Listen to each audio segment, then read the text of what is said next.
I bow to all the seekers of truth.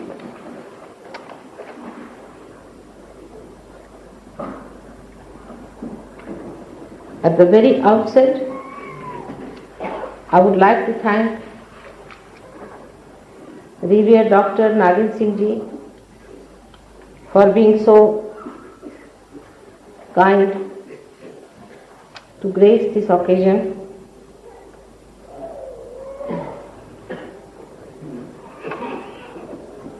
Actually, I have always treated him like my Jeshtha, my Jet. I find it difficult even how to express my gratitude. The way he has been kind to get this time, come over and talk to you about me, whom he had known for so many years. The day I knew him, I knew that he was a very, very great soul. But as in the bureaucracy is, you are not supposed to discuss religion. Neither you are supposed to discuss anything that lies beyond your job. But when I was studying minutely the various permutations and combinations of human problems,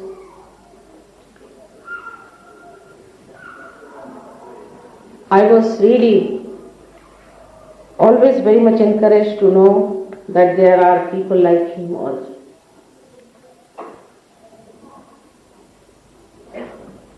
His greatness you will know very soon. And his sister, about whom he was saying, herself is another very great soul. And the night I spent with her, I was really so much enamored and encouraged to see such a learned personality. Like her brother, she knew so much of beautiful things about God. And beautiful things she said from Raghuvamsha and Kalidasa.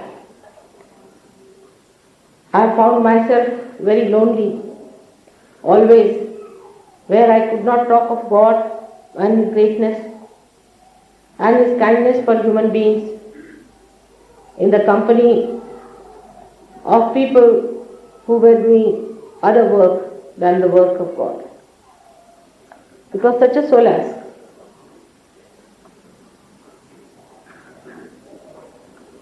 And such a hope that people who apparently appear to be in the charge of helm of affairs are also in charge of the helm of affairs of God.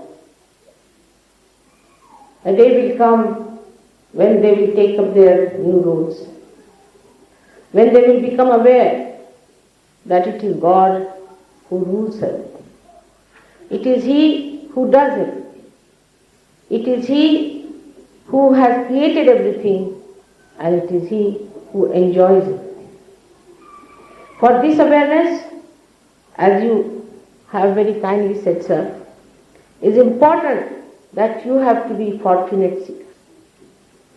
The seeking ultimately has to come to human beings, because all that is done through mental projections and conceptions has one good point, that it is always exposed and comes to an end. Every such enterprise of human beings only moves in a linear way, and at a point it drops down. That's why all our conceptions and all our ideas are challenged after some time. In politics, when we talk of communism, or of democracy or capitalism, we are talking of a concept but not of reality. For me, I am the greatest capitalist, I think, because I know my powers and my properties and I own them. And I am the greatest communist, that despite having everything in life, I cannot enjoy my life without sharing it. Every moment of it, every bit. So the meeting point only comes when all these ideologies become one at the lotus feet of your spirit. Spirit is the only thing that is at the center. And at the periphery, if you look at things, they look as if they are separate and different. But if you can approach somehow into that state where your spirit resides, you'll be amazed to see that everything integrates, everything coordinates, and there is no difference, say in Muhammad Shah, Dattatreya, Raja Janaka, or Shidi Sainath. There is no difference in their principle. If you can just get to your spirit. But this is a very major step for human beings. It's a very major step for human beings. Because they want to live with concept and not with reality. This is one of the problems which we have faced throughout in Sahaja Yoga, all of us have faced. Even about compassion, we have a concept. For example, if somebody has a hospital and goes to the hospital regularly and treats some patients and doesn't take money, we think he's a very compassionate person. This is also our concept about compassion. Actually, when reality expresses itself as compassion, then you don't do anything about it. For example, to say that I raise your kundalini, also I don't know if I do that. Because you are all ready, you are all like candles. I am a candle which is enlightened. And if this candle enlightens another one, I do not think I have done a great job. Because if I am enlightened, and if you are ready, and if I enlighten your candle, then it's just done. This is what reality is. There's no question of having any humility about it, but that's a fact. I really do not do anything. You are all made ready for this purpose.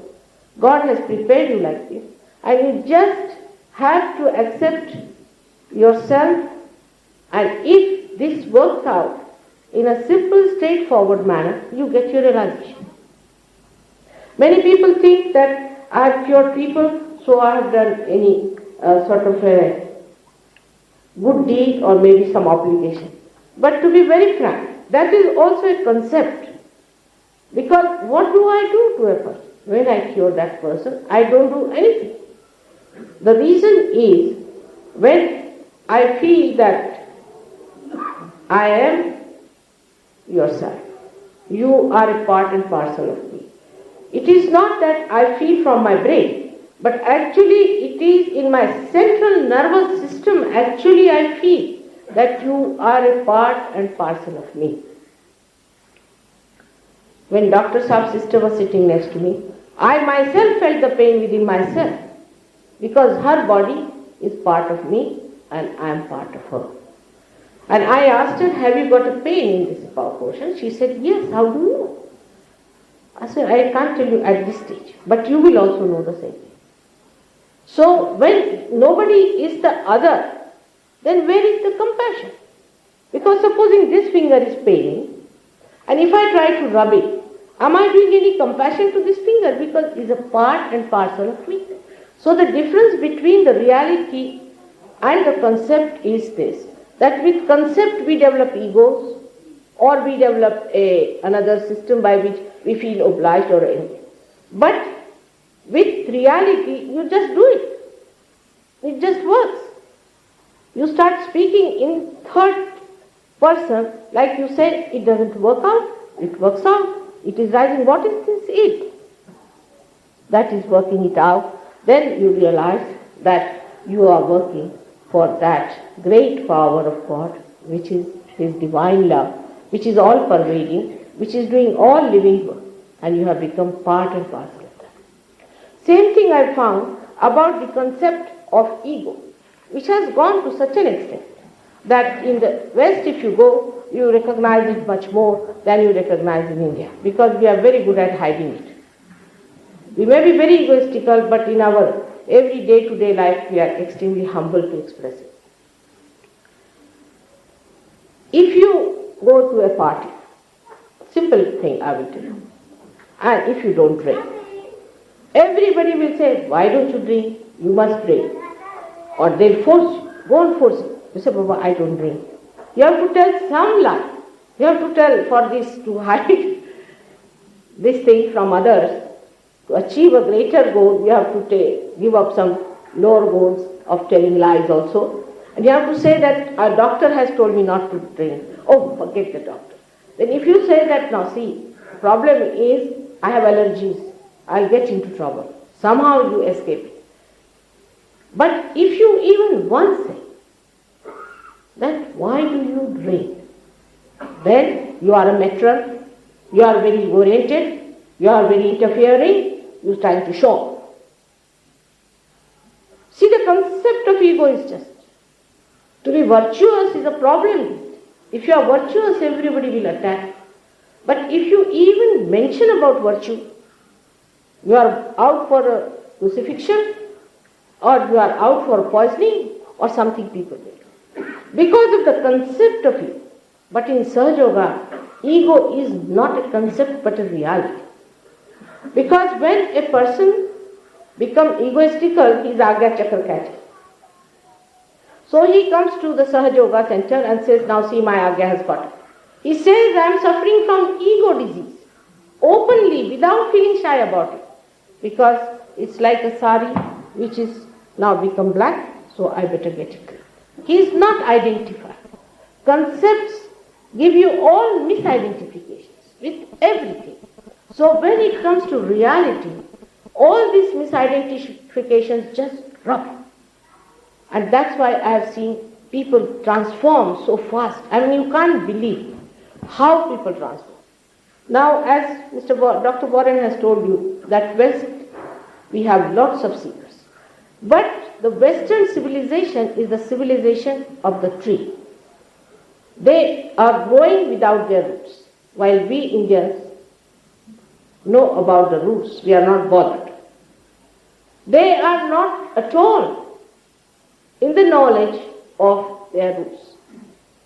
The trouble is they become so ego-oriented that their concept of ego makes them forget that they have roots. Even to accept that they have roots, they find it impossible. Under these circumstances, what happens? That the ego itself reacts on them. And that's why all the Western societies today are collapsing under that pressure of ego. But if you have to talk to them, it is not possible to tell them. For example, in Sahaja Yoga, we believe in a very moral life. In a moral life where you are married to a woman and lead a very moral life. But we don't talk about it till you get your realization. After realization, automatically gets. But by chance, if you say that you have to be moral, then they just get after you. They said, we have achieved our freedom, and this Victorian lady is telling us some out of date things, and why should we accept? So the concept of ego itself is so funny that they do not know that they are catching on their Agya Chakra. In this great assembly of realized souls, which is a very, very great thing to have so many saints sitting around. You know that ego means the catch of the Agya Chakra. And it's a reality. Somebody may say, I have no ego. All right, you have none. Because better not say. But supposing it's a realized soul, he'll say, Mother, I have got my Agya Chakra catching. You please take it up. Because it becomes a reality to him. And when it becomes a reality, you must know you are enlightened.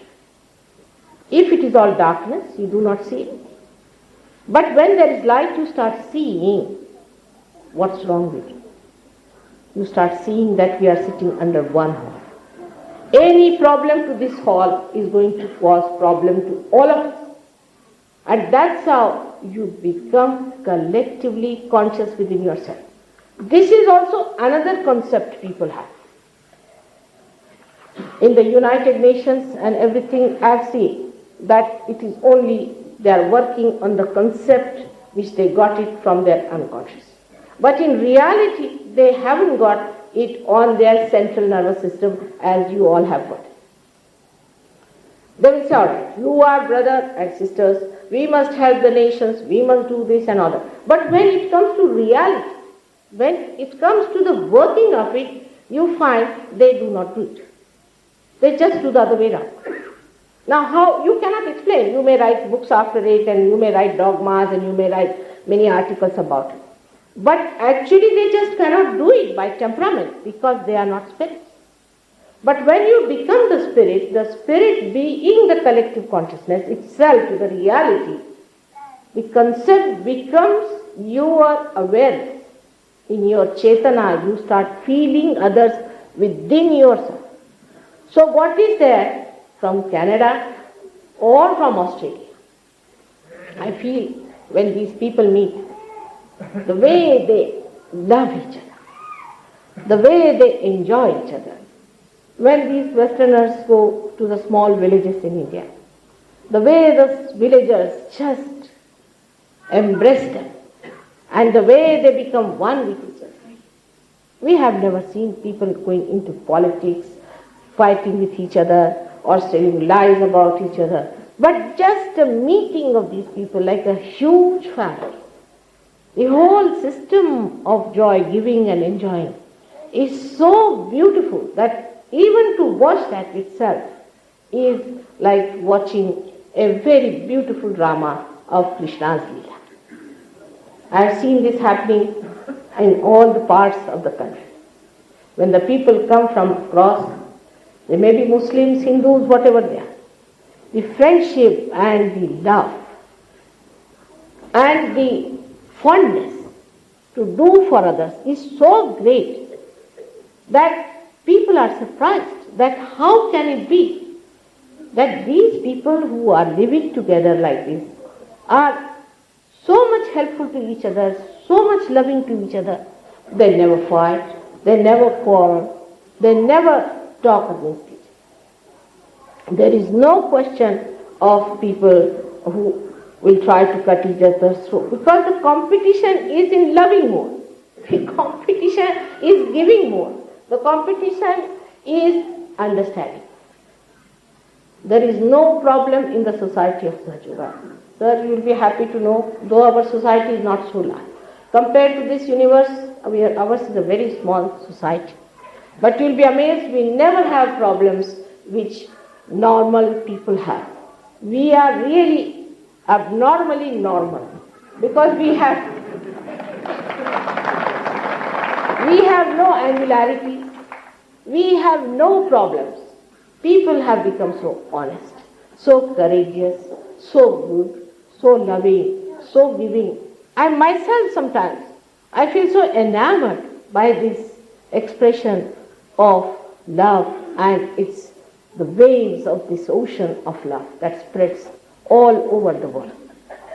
Even if you meet one single Sahaja somewhere, you'll be amazed the way he leads his life and the way he is so beautiful that he impresses people immediately.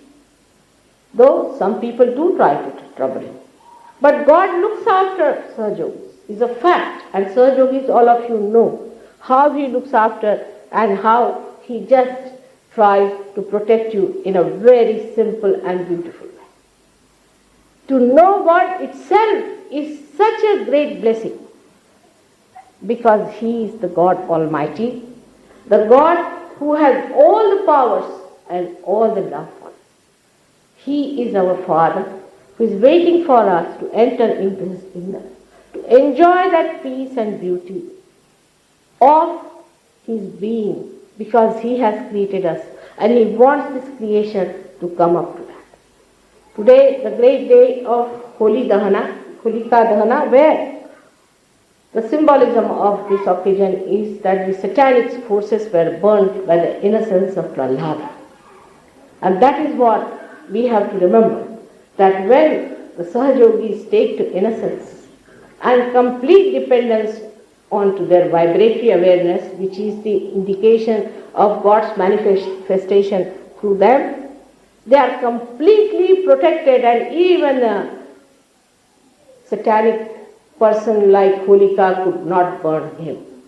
And this is the day today we have to recognize that as Sahajogis we stand no dangers in that. We are fearless people, but we are humble people, loving people, and anxious to save as many as possible, to raise the whole humanity into another awareness. In the process of your evolution, you have to achieve that, for which you have to work hard. As Tukarama has said very clearly, Edya Gabadya se Kam Nohe is the work of the great Veeras.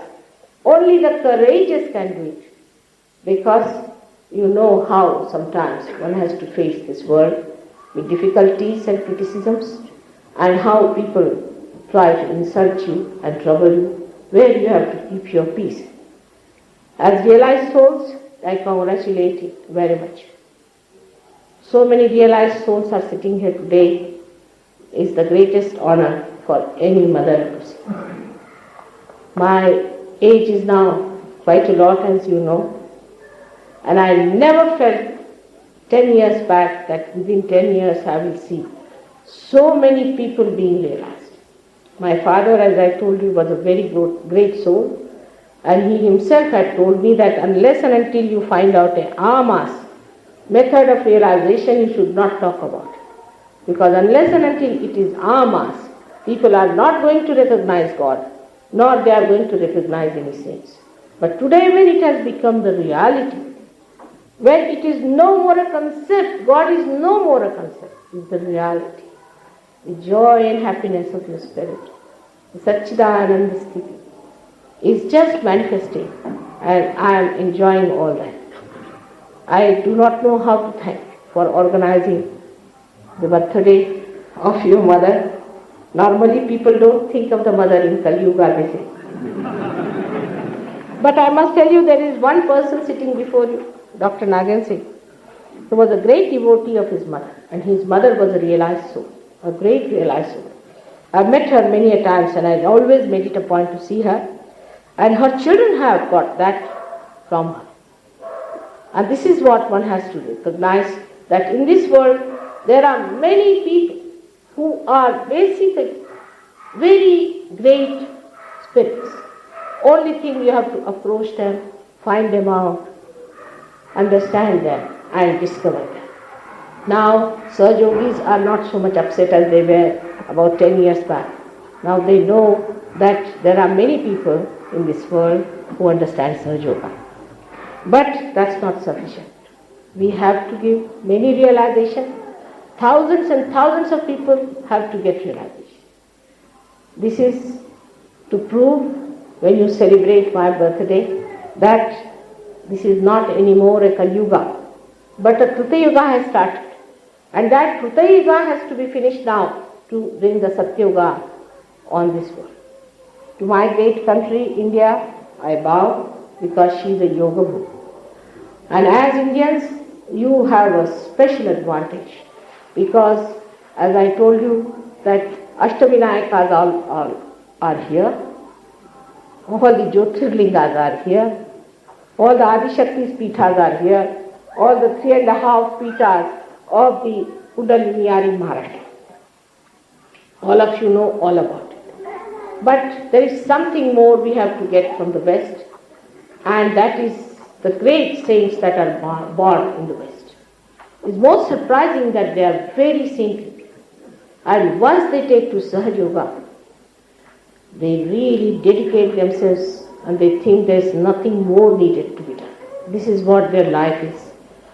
The way they have worked in Australia, I was amazed. There are 5 centers they have started, and every center is doing so well that it's amazing to see how these people, Warren got his realization only 2 years back, can you believe it?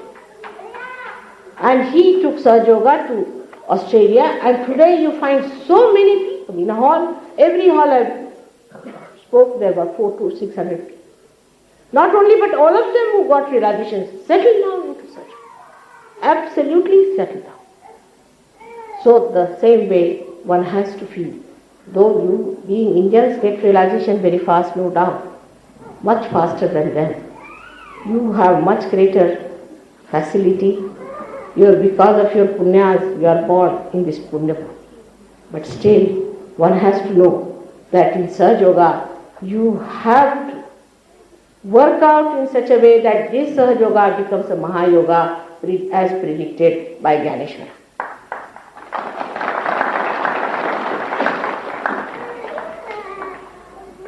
I am sure with all your love and affection for each other, for me and for the whole humanity, in my lifetime I'll be able to see that you have achieved that great state within yourself, and without that people would say the Mahayoga has really been accomplished by Sahaja Yogis.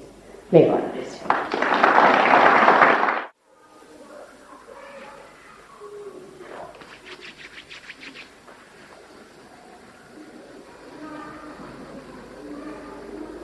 Please don't open your eyes.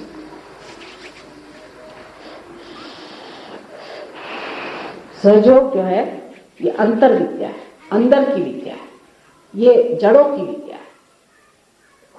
इसलिए आंख खोलने की जरूरत नहीं, आंख बंद रखी। अंदर में घटना घटित होती, बाह्य में कुछ नहीं होता, अंदर होता है। अब इसी को, इस हाथ को आप फिर से ऊपर उधर पे रख के कहे कि मैं स्वयं आत्मा हूं। आप परमात्मा के अंश हैं। आप ही के अंदर उसकी रूह जो है वो प्रकाशित होती है। इसलिए कहिए कि मैं आत्मा हूं। 12 मर्तबा कहिए, क्योंकि हृदय के चक्र पे 12 कलियां हैं। जिनको हार्ट अटैक आदि आता है उनके लिए यही मंत्र है कि मैं आत्मा हूं।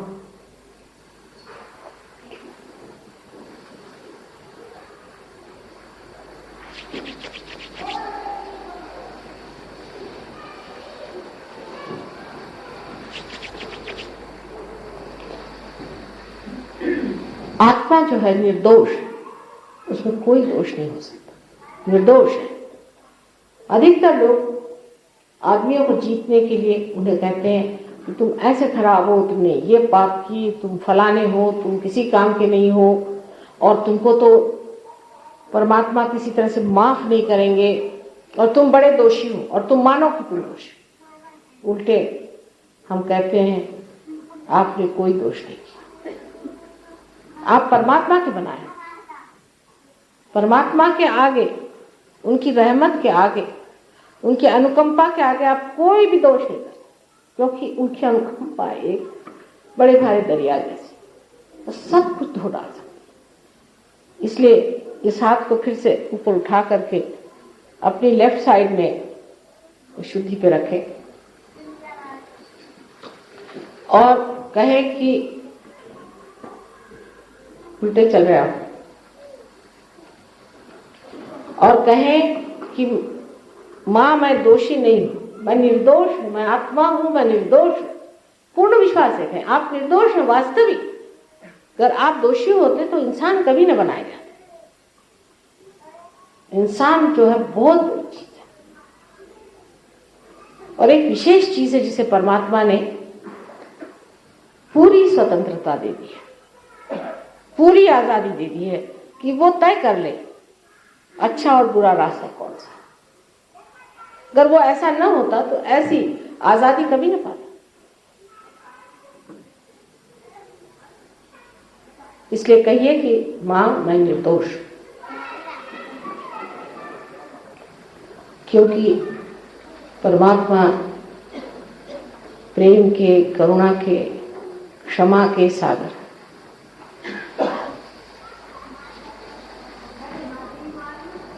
हम कहते तो हैं कि परवर दिगार, कहते हैं कि रहीम, लेकिन सिर्फ कहते हैं, विश्वास नहीं हमारा। पूर्ण विश्वास से कहे तुम वाकई में सागर हो उस रहमत के, उस कंपैशन के। 16 मरतबा कहिए, क्योंकि शहर के लोगों को जरा ज्यादा ही आदत होती है अपने को भला बुरा कहने की। आप परमात्मा के मंदिर, मस्जिद सब आप हैं, और इसके अंदर अगर उनकी रोशनी आने वाली है तो आप किस प्रकार दोषी हो सकते हैं? रोशनी नहीं है, अंधकार है, अज्ञान है। लेकिन ये दोष तो नहीं। अज्ञान में अगर कोई गलती हो जाए तो दोष नहीं होता। अगर बचपने में कोई आदमी गलती कर दे तो वो कोई दोष नहीं होता। 16 मरतबा कहिए। प्लीज से 16 times, mother I am not guilty, because you are the spirit, and spirit cannot commit anything that is so called guilt.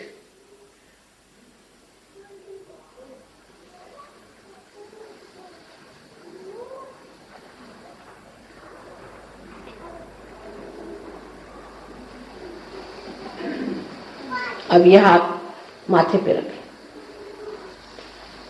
आड़ा माथे पर यही हाथ रखें फिर से, और कहें कि माँ हमने सबको माफ कर, क्षमा कर, माफ कर।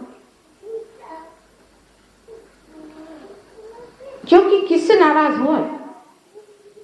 जब आप जानेंगे कि उस विराट, उस अकबर के शरीर के अंदर आप एक जागरूक आत्मा है, तो उस शरीर के किस हिस्से से आप नाराज रह सकते? इसलिए कहिए कि माँ मैंने सबको क्षमा कर दिया।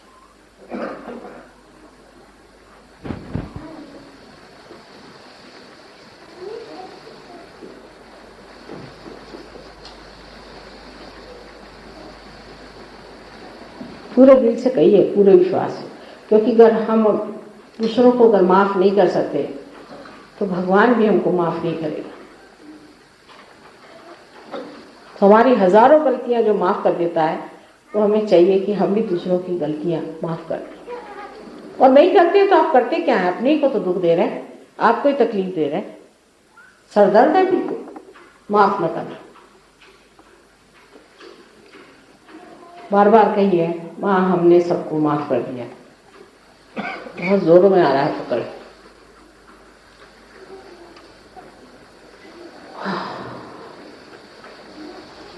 अब इसी हाथ को सर पे रखें, अपने सहस्त्रार पे बीचों बीच जरा गोल घुमाएं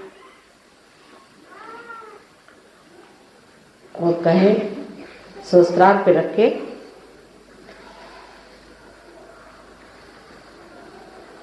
कि माँ हमें आत्म साक्षात्कार चाहिए, हम पीर होना चाहते हैं,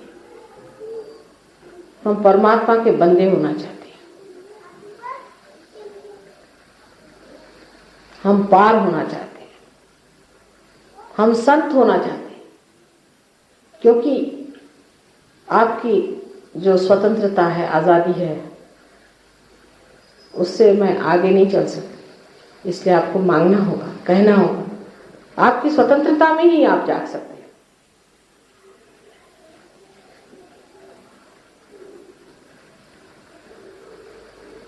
अब इस हाथ को ऊपर उठाएं और देखिए कुछ ठंडक सी आ रही सर में से। सर में से ठंडक सी आएगी पहले। अगर टोपी वोपी पहनी तो उतार लें, क्योंकि हम तो माँ हैं, माँ के आगे क्या टोपी पहना। कोई गुरु हो तो ठीक है, हम तो माँ के आगे कोई टोपी पहनने की बात ही नहीं होती। दूसरे हाथ को उठा के देखें आप, एक हाथ हमारी ओर करें, राइट हैंड, और लेफ्ट हैंड से देखें ठंडक आ रही है क्या। हाथ बदल बदल के देखें।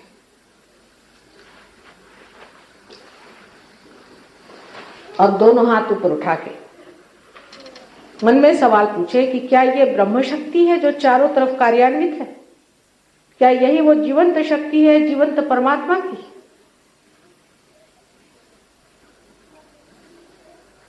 यही वो रूह है?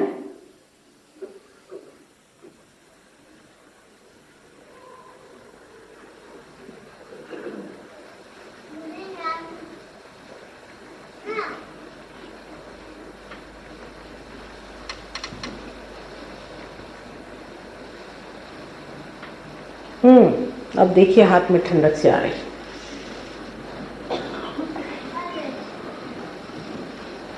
आंख बंद कर दें, देखिए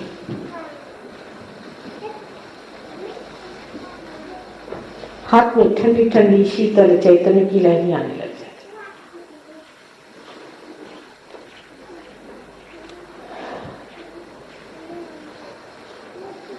हर एक धर्म शास्त्र में इसके बारे में अलग अलग तरह से बताया गया है, उसकी सूझबूझ अलग है, जिससे सभी तरह से इसका वर्णन हो जाए।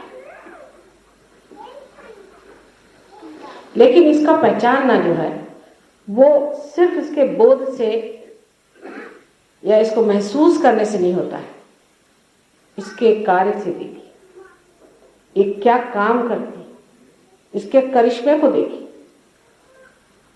तब आप जानिएगा। हाथ नीचे करके मेरी ओर रखिए दोनों और देखिए।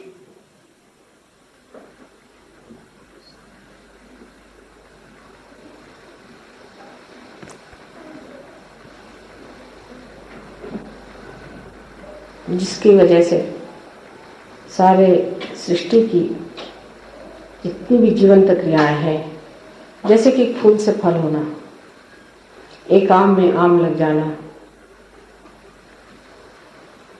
जिस तरह की माता पिता है उस तरह से बच्चों का पैदा होना, आदि अनेक तरह के जितने भी आश्चर्यजनक जीवंत कार्य हैं वो सब इसी शक्ति के द्वारा होते हैं। वही शक्ति आपके अंदर से बह रही है, उसे जानिए, उसको महसूस करें। इसका बोध होना चाहिए। जब बोध होता है तभी आप बुद्ध होते हैं। जब तक बोध नहीं होता है तब तक आप बुद्ध नहीं हुए, तब तक आप सुजान नहीं हुए। सुजान, बड़ा सुंदर शब्द, सुजान। आप ज्ञानी नहीं हुए, यही ज्ञान। बुद्धि से किसी चीज को जानना ज्ञान नहीं, वो तो कंसेप्ट हुआ भी। लेकिन हृदय से, अपनी आत्मा से किसी चीज को जानना, जो कि सेंट्रल नर्वस सिस्टम पे, आपकी मज्जा संस्थाओं में जो जाना जाता है,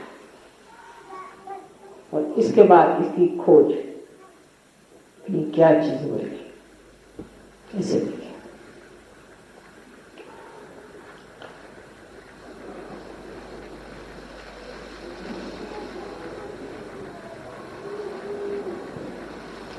बड़ी शीतल शीतल सी लहरें हाथ में आती।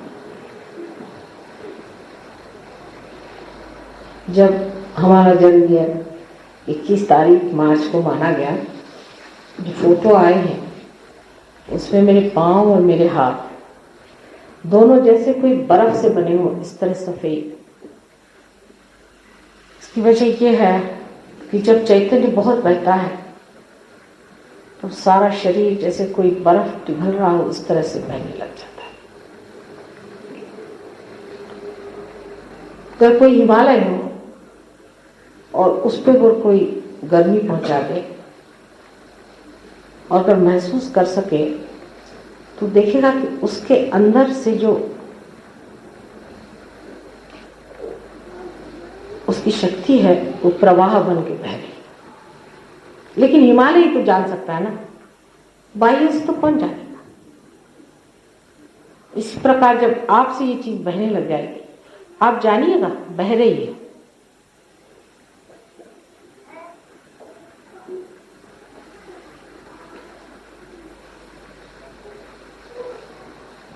देखिए मेरे और आपके विचार हैं, विचार कोई नहीं आ रहा। सबसे पहली स्थिति आती है जब निर्विचार हो जाता है। लेकिन आप जागरूक हैं, पूर्णतः जागरूक हैं, और आपके विचार है, कोई भी दिमाग में हलचल नहीं, शांत। ये पहली दशा।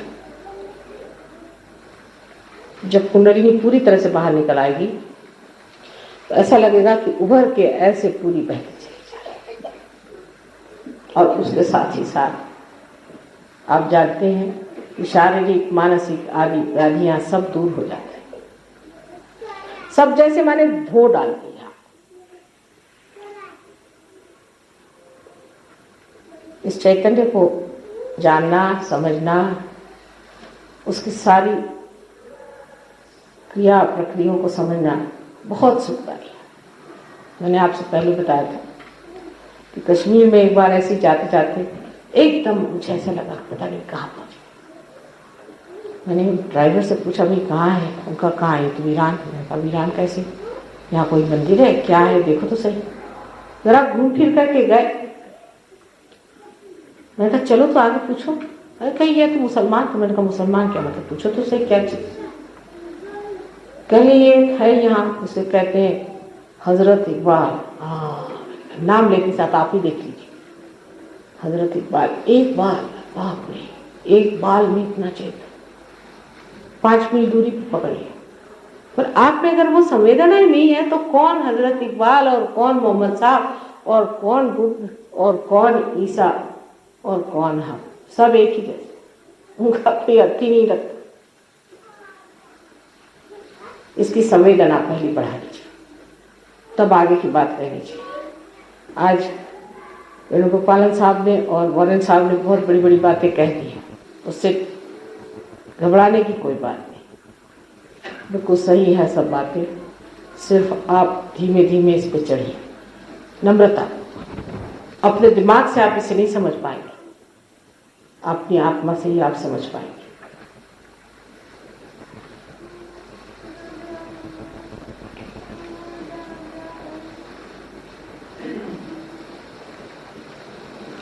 अब इस पे आप सोच विचार करें, शांतिपूर्वक सोचें।